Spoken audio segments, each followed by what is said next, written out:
How to remove followers in TikTok. Hello guys, this is Atticus and welcome back to another tutorial video. In today's video, I'll teach you guys how you can remove followers in TikTok. So without any further ado, let's dive right into it. The first step is make sure that you have the updated version of TikTok. Now you can update it from your App Store or Google Play Store. After you do that, open it up and make sure that you're logged in into your account. Then head over to your profile that is on the bottom right corner. After you're there, you should see your followers, your followings, and your likes. Now what you'll need to do after you're here is that you will need to head over to your followers.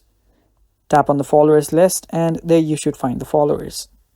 Now you can find your followings as well, and yeah, just go to your followers list and there you should see the friends or followers option.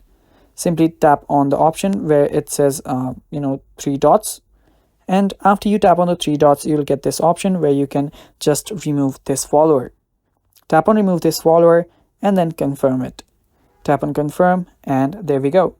And that is basically how you can remove a follower in TikTok. Now you can do this for multiple followers, and yeah, that's all. Thanks for watching guys. Stay tuned for more upcoming videos, and if you're not subscribed yet, just go down below and subscribe. Bye bye.